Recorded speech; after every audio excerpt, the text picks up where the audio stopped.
Hello viewers, আসসালামু আলাইকুম। আজকে আমরা তৈরি করব পাকা আমের জেলি। তো চলুন রেসিপি ভিডিওটি শুরু করা যাক।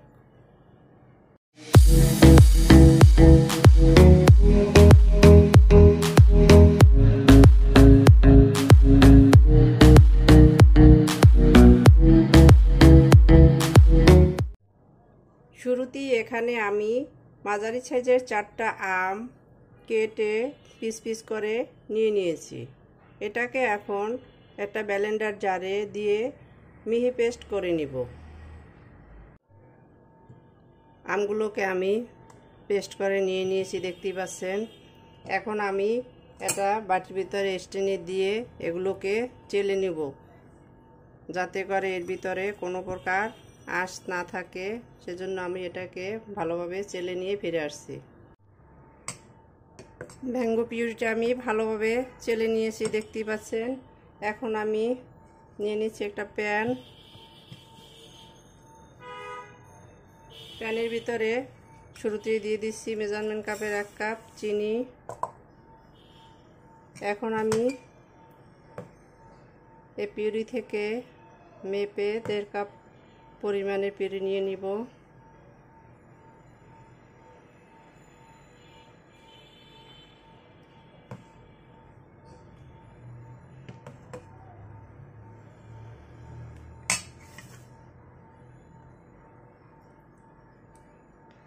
আমি এখানে 1.5 কাপ পরিমাণের ম্যাঙ্গো পিউরি নিয়ে নিয়েছি, আর এর ভিতরে দিয়ে দিয়েছি 1 কাপ পরিমাণের চিনি।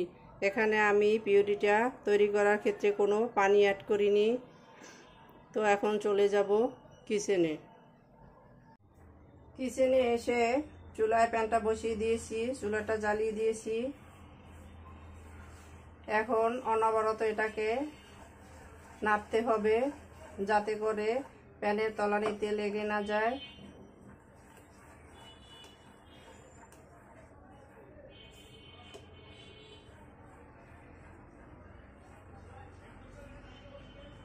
আমরা যেহেতু এখানে কোনো পানি অ্যাড করিনি, চিনি থেকে যে পানিটা বের হবে আমরা জাল করে এই পানিটা কি শুকিয়ে দিব। যতক্ষণ পর্যন্ত না চিনির পানিটা শুকিয়ে আসবে ততক্ষণ পর্যন্ত আমরা এটাকে জাল করে নিব।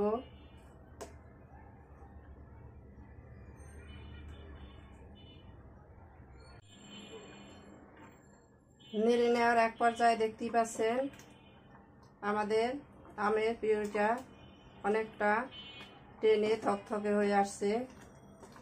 এখন আমি এর ভিতরে দিয়ে দিব লেমন জুস। এখানে 2 টেবিল চামচ লেমন জুস আছে, এটা দিয়ে দিচ্ছি। এই লেমন জুসটা অবশ্যই দিতে হবে। এটা দুটি উপকারিতার জন্য দিতে হবে। এক হলো ম্যাঙ্গো জেলিটা শক্ত হয়ে জমে যাবে না, আর দ্বিতীয় হলো এটা দীর্ঘদিন রাখতে সাহায্য করবে। এই জেলিটা দীর্ঘদিন নষ্ট হবে না এই লেমন জুসের কারণে। তাই লেমন জুসটা অবশ্যই দিতে হবে।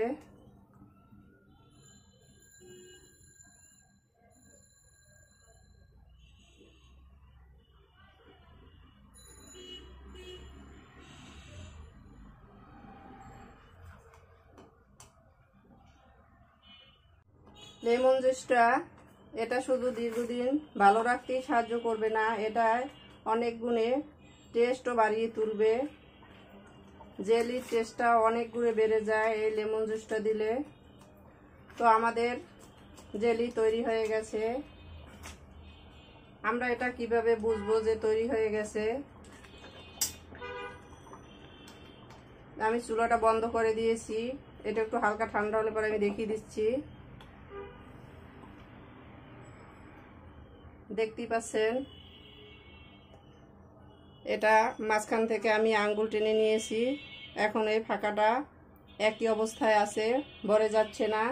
তো এভাবে খোলেই বুঝতে পারবেন যে আমাদের জেলিটা রেডি হয়ে গেছে। তো আমি এখন এটাকে ঠান্ডা হওয়ার পরে একটা বয়মে ঢেলে নিব। তো অপেক্ষা করছি ঠান্ডা হওয়ার জন্য। জেলিটাকে সংরক্ষণ করার জন্য আমি একটা কাচের ঝাড় ধুয়ে পরিষ্কার করে ভালোভাবে শুকিয়ে নিয়েছি। এখন আমি এই ঝাড়ের ভিতরে জেলিটাকে ঢেলে নিব। জেলিটাকে আমি একটা কাচের ঝাড়ে ঢেলে নিয়েছি, দেখতেই পাচ্ছেন। বাকি অংশ আমি একটা বাটিতে ঢেলে নিয়েছি।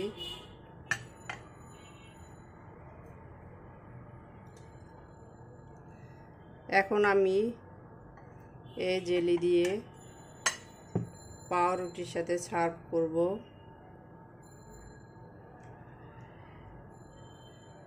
দেখতেই পাচ্ছেন জেলিটা কতটা পারফেক্ট হয়েছে।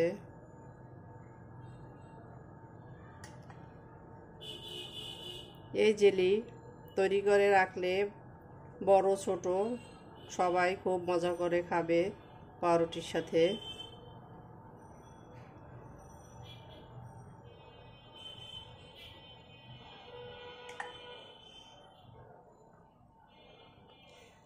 এভাবে তৈরি করে এটা নর্মাল ফ্রিজে 6 মাস পর্যন্ত রেখে খাওয়া যায়।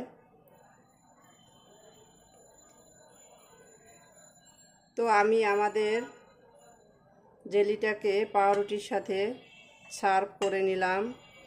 আমাদের রেসিপি ভিডিওটি কেমন হয়েছে কমেন্ট সেকশনে জানিয়ে দিবেন। আমাদের রেসিপি ফলো করে আপনারাও তৈরি করে দেখবেন। লাইক, শেয়ার, কমেন্ট, সাবস্ক্রাইব করে আমাদের পাশে থাকবেন। আল্লাহ হাফেজ।